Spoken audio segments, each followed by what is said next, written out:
Before the end of the world, a certain Robert House had actually predicted the Great War and had prepared for its arrival. Fully intending to save Las Vegas, he programmed many mainframes with satellite links to disable warheads in flight. He also designed high-powered laser cannons and installed them on the roof of the Lucky 38, his casino, and Hoover Dam to deal with any of the warheads that his program missed. Then, to preserve himself, his body was connected to a hibernation chamber, a sophisticated life support device that took care of his physiological needs, while his brain was directly wired into his information network, giving him access to all of his systems, which he could control from his hibernation chamber.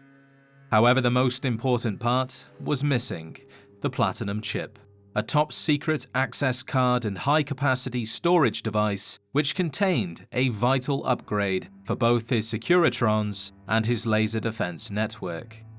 That chip was only 20 hours away from being delivered when the Great War started, and Robert House was forced to use an inferior version of the OS, which made the task of defending the city all the more difficult. Nevertheless, between numerous system crashes, he was able to disarm 59 warheads and destroyed a further 9. However, 11 warheads did manage to breach his defenses and brought the city and the surrounding area to ruin. But there were those who survived, as the city was home to a Vault-Tec shelter, Vault-21. Vault-21 is a place where every person is considered equal, and the vault's symmetrical layout symbolized their equality. All of the living quarters were the same, and the gambling hall was built in plain sight so that no person would have an advantage over the other. Now, you would think that a vault where everybody was equal would be paradise, and in a way it was, yet the inhabitants did have their fair share of conflict.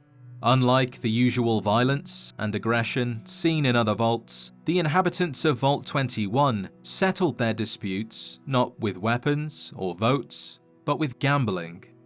Chosen representatives gambled against each other in the main game hall, and the winner earned the right to settle the dispute as wished by the collective. It's worth mentioning that counting cards isn't considered cheating. That ability, which you may think is unfair, isn't illegal. Although it is frowned upon, it is simply a skill which players can use to slightly increase their odds of winning, and for that reason, Vault-21 may have allowed that skill to be used.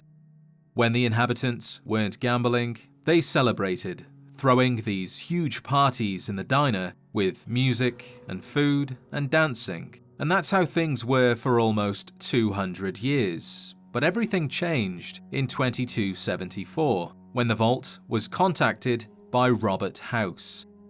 House was still alive. After the Great War, the operating system had led to so many crashes that the Lucky 38's main reactor had to be shut down, and for 5 years, House fought power outages and even more system crashes until he rebooted his system in an old version of his OS, which fixed the issues but also put him in a decades-long coma. But now he was back and ready to restore Las Vegas into a major power that he controlled, and he wanted the inhabitants of Vault-21 to join him. Most of the inhabitants refused his offer, as their lives were already safe and comfortable. They didn't see the logic in risking what they already had for an unknown future. Still, there were those who wanted to open the vault door and start working for Mr. House. Naturally, to settle the dispute, they gambled. Their game of choice was blackjack, and one by one, the House supporters defeated those who wanted to remain isolated. One game in particular lasted for several hours, but in the end, those who represented House won, with what's described as an extremely risky gambit, insinuating that House must have somehow cheated.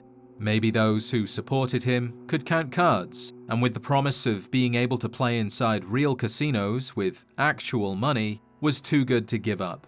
Maybe the cards were marked. Maybe the dealers were promised a life of luxury in return for a little help. We don't know.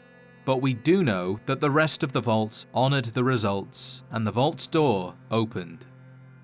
Robert House, with the help of Vault-21, transformed the ruins of Las Vegas into a city that mimicked the pre-war world.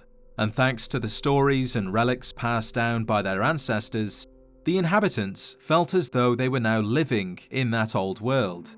Many of them were unable to resist its bright lights and temptations, so they left the vault to start new lives in the city.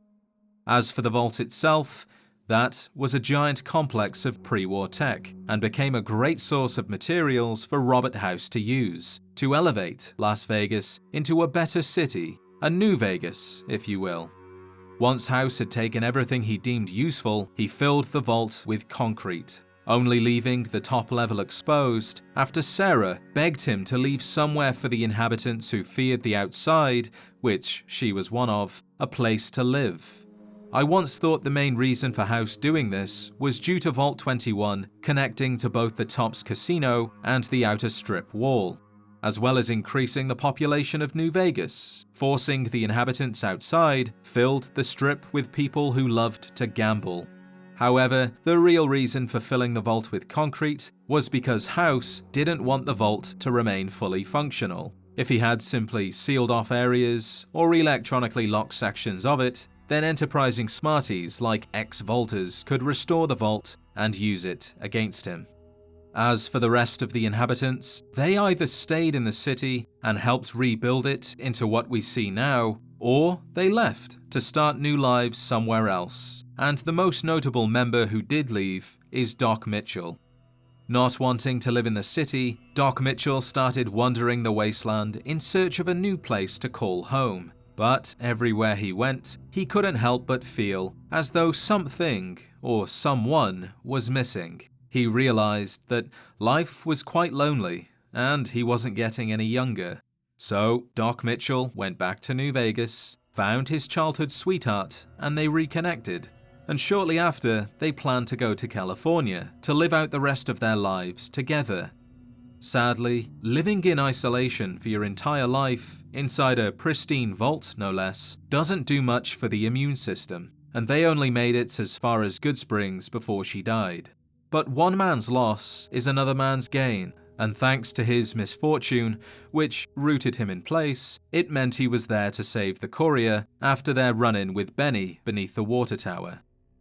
Other former residents, while less unfortunate, are still unhappy. Take, for example, Sarah's brother Sheldon.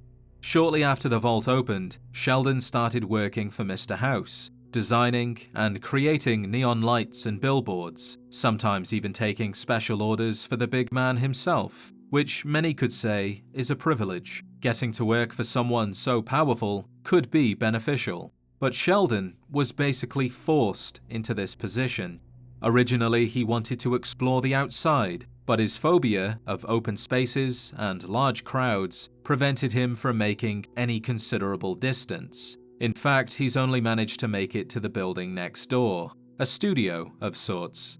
While Sheldon does enjoy his position as an artist, he also misses the vault. But with the concrete and the limited space that is left, he can't go home, and he also can't go anywhere else because of his phobia. So instead, he's forced to remain inside a single building, working for the man that destroyed his home.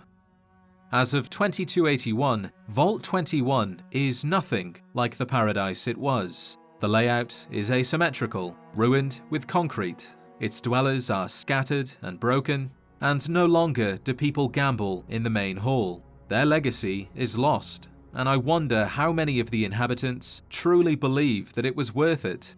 We see those who wish they could take it back, but where are the others? Did their immune systems also fail? Have they become a part of the city, indistinguishable from every other gambler? Or have they left, unable to bear the guilt they feel every time they look at Vegas? In any case, the vault now serves as a simple tourist attraction, a well-meaning small hotel and shop used to lure travelers to Vegas, and nothing more. Be sure to show your support by liking the video and subscribing if you haven't already for more Fallout content. If there's anything you'd like to see in a later video, leave a comment and I'll see what I can do. With that said, thank you, as always, for watching, and I'll see you in the next adventure.